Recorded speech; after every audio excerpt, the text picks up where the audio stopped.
Welcome to the Chiefs.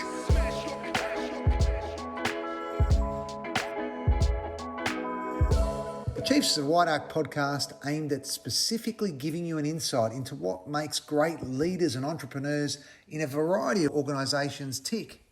We call them Chiefs. My name is James Ciuffetelli, and together with my Whiteark co-chief, Jo Hands, we're going to attempt to take you on a journey and talk to as many chiefs across as many industries as we can to give you an insight into A, what makes them tick, and B, what makes their enterprises thrive, and more importantly, what they've learnt along the way. The Chiefs. Leading and being an entrepreneur can be a really lonely role, so we believe that learning from other great people, other great chiefs, is the best resource we can have. The topics will range from leadership, data, go-to-market, company culture, and we'll engage in one-on-one conversations to bring out the thoughtful insights and helpful advice that you can take to your next endeavour. For our opening edition of the Chiefs, we thought we'd interview each other. And today I'm going to interview Jo Hands and give you a perspective on what makes her tick and how we came about starting this great Whiteark journey that we're on together. Today, it's my absolute pleasure to kick off our inaugural Chiefs podcast, and I thought I'd take advantage and interview our very own resident chief, Jo Hands. So, Jo, welcome to the Chiefs. Thank you. I'm excited. I can't wait to hear the questions you're going to ask me. So I'm looking forward to getting a few insights on what makes you such a super leader and super chief. So I always like to start off nice and light. In one word, how would you describe yourself? Fun. Fun is a very, very good word for you, Jo Hands. Great word. So it's hard to limit it to one word, but if I have to limit it, that's the word. Well, that's why we think it's only appropriate that you're the inaugural first, and you did well. One word is fun for Jo Hands. So what's your story? Tell our listeners and our Whitearkers, tell us a little bit about Jo Hands. What's your story? I have an interesting story. I was the youngest of three children and was actually brought up in a household where my dad, so I lived on the church's land and in their buildings, and was very much for my whole childhood and adulthood until I got married, really very heavily involved with the church and what my dad was doing around that. Not to say that I'm not doing that anymore, but I think my life has changed significantly since I finished high school. So I very much had a passion when I finished high school for accounting. That mainly came from my accounting teacher at high school, who was very supportive and was very encouraging of me doing accounting. I was very lucky to get a graduate position at Ernst & Young, and after spending 10 years at Ernst & Young in audit and doing some transactional services, I ventured to Telstra, where I took a range of different finance roles at Telstra. And at that point, Telstra had 800 people in their finance team, but I was one of their senior leaders. I then ventured on to a company that Telstra owned called Census, and I found the company really interesting. But where it changed for me from a career perspective was in 2014 when the Census business was bought by a private equity called Platinum Equity. And this is where I saw the significant difference of a business being run by private equity, having a really clear, aligned and change in strategy compared to how it was being run out of a different ownership like Telstra. And this is where my passion for private equity, strategy, data and analytics, and really how data and analytics drives your strategy and your operations really came to life. I was heavily involved in the transformation of the business, in my role as CFO, but more broadly in other executive roles in the organisation. And it's from there that I started to work more heavily with private equity investments in Australia and more globally. Over the last couple of years, I have done a range of different roles, from interim CFO roles to contract or consultancy roles, but really my strength is around delivering an outcome from an organisation. So how you take strategy and how you implement that strategy. And I have a very big passion around using data and analytics and insights to drive that. So I'm not your typical consultant, and I'm definitely not your typical CFO, but I really have a passion and have seen the impact that driving strategy and operational excellence off the back of data can have on an organisation. I could probably spend hours just asking you about your first question, which was fun, but we'll save that for another podcast. But I'm really interested in that part of your story where, from Telstra, 800 people, amazing organisation, probably a really strong rigor and around transformation and delivery and data. What were the biggest difference? And then you said that one of the most enjoyable transitions was going to SIS, and you had a real passion for that. And under private equity, I think you said platinum equity. What were the biggest differences? Because you kind of had a senior finance role at Telstra, then a senior finance role at Census. But you know what? You almost jumped out of your chair. What were the biggest differences in the application? What did you learn? If I break it down to three main things, I think the first thing is being really clear around your strategy. And the private equity strategy really was around focus on your core, focus on actually the thing that's going to give you the best outcome, right? And under Telstra, our focus was really about generating customer numbers or specific kind of customers like digital customers, but we were too broadly focused on what we were trying to do. So we definitely narrowed down under private equity. And I think the second thing was definitely there was a focus from private equity on using our data and analytics to drive our strategy. So to drive our sales strategy, our pricing strategy, our go-to-market strategy, and using that data to report back. And even though we had the data under the Telstra ownership, we didn't use it in the way we did until we got to the private equity world. And I think that was my second thing. And my third thing was around accountability. So it was very strong around that, who was accountable for what, and where there was murky accountability under the old ownership structure, being really clear about the accountability in the new structure going forward, and putting incentives around that structure to make sure that people feel like they're actually going to get recognized if they perform, I think drives a completely different culture and a completely different financial outcome. And, there's other things, but they would be my kind of three takeaways. That's amazing, Joe. So if I can just paraphrase, the first one was really being around clear on focus. So I think you might have used the word clear priorities on what was the core business you're in. So being really narrow on focus and clear. Was that one or two things, or was it just a bang, this was it? I think it's a one thing, being clear on priorities. Great. The second piece I heard, Joe, was very much underpinned around using data to underpin whatever or to validate whatever that focus was. So really the importance of being grounded in data, not on gut feel, but on absolute data. Exactly. And I think what we actually learnt was the richness of the data. And I think, we did a lot of work on product, customer profitability, and it really drove how we went to market, right? And how we structured our sales force and what our operational back end looked like. So it wasn't just data for the sake of it or analysis for the sake of it. It was actually used as a driver to drive strategy and operational improvement. That's awesome. And then the third one, which I think is really, really amazing, through my career, I've seen this done well and not done well on other occasions, where you spoke about accountability and really clear around rewarding the outcomes off the back of that data and having a narrow focus. So really rich insights.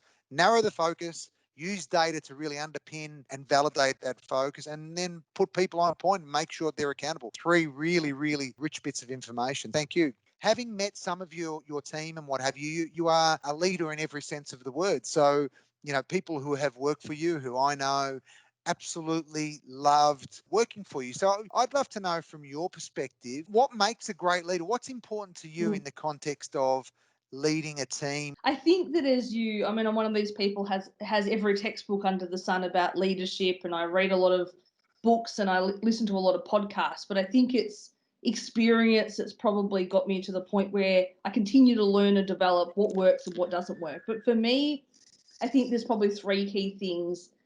One is challenging your staff, giving them context, but challenging them to solve the problem rather than solving the problem for them. So giving them the context, but allowing them to solve the problem is my number one. Number two is asking the right questions. And that to me comes back to really listening, which I'm learning at being better and better at, which is really listening to what people tell me and asking the follow-up questions to get to the bottom of the why.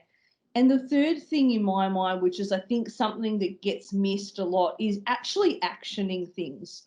So you can spend a lot of time spending time with your team, asking them how to fix things, asking them how to change things. But if you don't actually put some of that into action and you don't show them that you're actually there to support them and unblock the roadblocks and help them be successful in their role, it's all lip service, right? And so actually actioning what they tell you is, I think, probably the most important piece. I love your focus on giving them context up front, but then stepping back and allowing them to own that context or that problem statement. You described that as the way to do that, I think was your second point, was ask them the questions, make sure that you keep accountable for the actions. So Yeah. I think 3 great tips. Someone like yourself who's been at CFO in organizations, one of the biggest private equity transitions and positive impact transitions in the country. Who do you learn from? Who inspires you, and how do you learn? So there's not one person, but how I learn, I'll be honest with you, is I think I learn from making mistakes and actually working out what works and what doesn't work. So every team that you go into and every environment you go into, you have to pivot your style, you have to pivot your approach. You not only have to pivot your approach for the people you're working with, you have to pivot your approach for the company and the way they operate and the way they do things. And so for me, it's just about really reflecting on when things aren't working and working out actually how do I change that up. So for example, I completed a consulting assignment on a $1.7 billion acquisition about 4 months ago. And when I first went in the first couple of weeks, what they engaged me to do, I realized quite quickly that it actually wasn't what they actually needed. And so I re-pivoted what I actually needed to help them on. And by doing that, I was able to really lead the team that I needed to lead around me. And I think for me, I reflect on people that have led me that have had really good quality attributes. And I think about how to take those attributes and make sure that I'm reflecting them back out, listening, responding, actioning, being firm, holding people to account, and people ultimately respect you for that. I think my style is quite different to other people, but generally people who work for me enjoy working for me. And I'm happy to make the tough calls. Sometimes people just won't cut it and they're not the right person for the team. And actually, as a leader, if you don't make that decision, it impacts your whole team. And so you don't realize the impact it's having. So it's making the hard decisions as well. Not sure that answered your question, but anyway. No, I actually think it was fantastic. So basically, you've brought agility, or the word agile, to another level. But so basically, what you're saying is you learn by doing, which I think is so powerful. But I actually love, so you learn by doing. I love the way you actually talk about your team. Your point around every organization does it a little bit different, right? So what you've basically said is each organization does it different. So you learn from those differences. It's so important that a lot of people don't acknowledge is you're present enough, Jo, in your leadership style to be learning by that doing and pivoting, that if you need to change, you do, right? Yeah. A lot of people don't recognize every leader on our journey teaches us something. And you mentioned on a couple of occasions that you've had leaders along the whole way that you've learned from, mostly by listening. So I think that's so powerful. And the underpin that you kept referring to was your team. I think you might have even used the words that you're still looking to perfect this, but I'm sure you do it very well, given that you're a person who loves the word fun. But to communicate with them. So some real rich insight there. Thank you so much. And now we've got a couple of little fun questions just to round us off. I hope you're okay with it. What are a couple of your greatest personal values?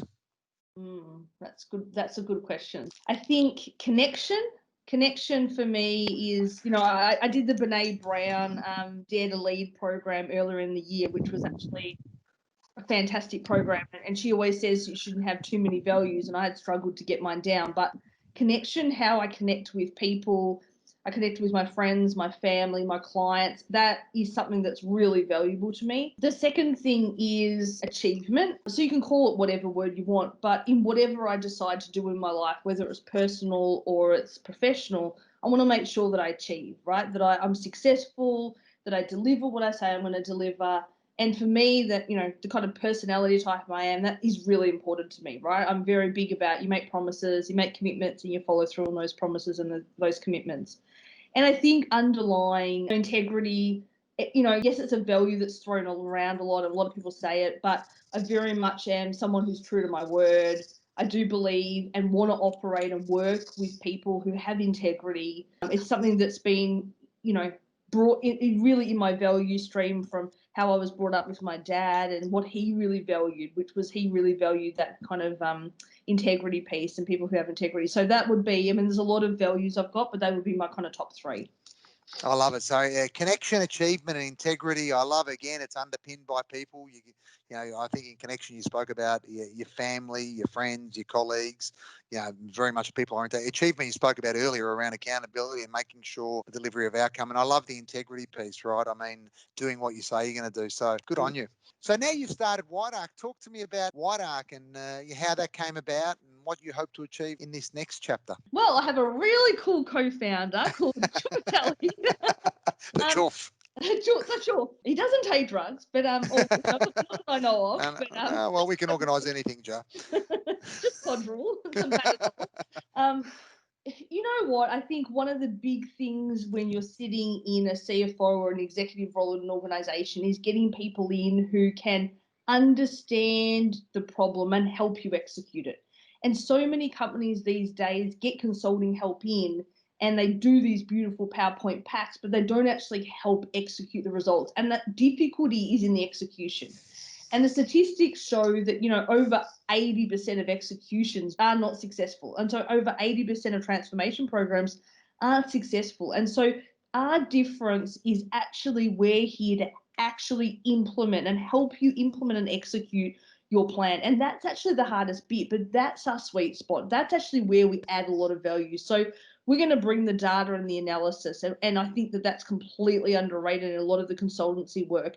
But we're also going to bring the arms and legs of people who have done it, who aren't just talking theory, who know the pitfalls. I don't know what pitfalls are, but who know the pitfalls, who understand the difficulty of how you take people along the journey, that understand the trickiness that you have as a leader of making some of these hard calls, and who can come along that journey with you. And so you and I really identified that when we were at Census, and we're very passionate about helping other companies actually implement transformation programs successfully, whether it's in private equity or more broadly. And with our breadth of skill set right across the value chain, you and I have the ability and the bench strength in all of the people in our network and under our Whiteark banner that we can bring the skills, capability to organizations to help them drive the outcome that they want. And I think that I'm so excited about the opportunity. I really think we can add significant value. I think that, our brand is fantastic in the market and we're passionate about helping businesses solve problems.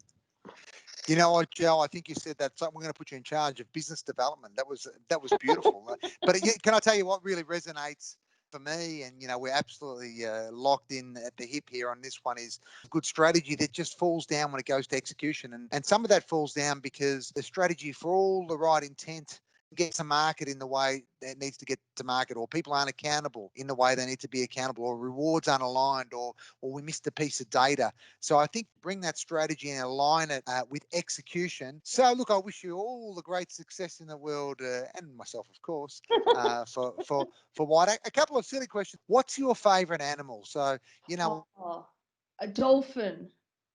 Oh God, why a dolphin?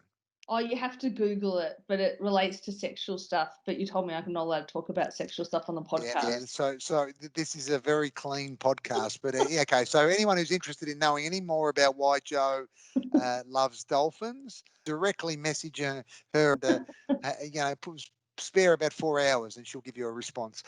What are a couple of your key interests outside of work? So when you're not whitearking or working in an Australian super right now, what are some of your key interests? I like going out for really nice meals. Not sure that's an interest. I really like going to the movies because I feel like my brain can actually shut off from what's happening because my brain keeps spinning. So I really enjoy that. I actually have got a real love for puzzles. For some reason, I've got myself into jigsaw puzzles. So they keep me sane on the days that I need a little bit of a distraction. And, not so much in the last 6 months, but, I'm really enjoying my fitness stuff and getting out and going for a walk in the country, or going for a spin on the spin bike or whatever. So they're the main things. Someone who's as busy as you, I think it's a credit to you that you've got a perspective outside of work. So well done to you. I know it's hard now through COVID. One last question, having come from such a well-esteemed family and a dad who obviously had a big impact and was a great storyteller in his community as a parishioner, how do you want to be remembered? Oh, that's a really interesting question. I want to be remembered as somebody who makes a difference to people's lives. And that isn't just from a professional sense, that's from a personal sense. And I do have, passions in different areas around definitely supporting women and younger women and some of those aspects. But I want to be somebody who's remembered for making a difference. Jo Hands, thank you for your time. So that brings to the conclusion our very first edition of the Chiefs. I want to thank the very special Jo Hands for being our very first big chief. And we hope to everybody who is listening to us today, or whenever it is that you listen to us, that we were able to actually glean some perspective or some insight that you otherwise may not have had. So hopefully you got something rich from it. We'll keep sharing from the best minds in the business. Again, Jo Hands, thank you so much. Stay safe. Keep having fun. Forward to getting an insight maybe on why those dolphins are so important to you. Until next time. Thank you. Have a good day. The Chiefs.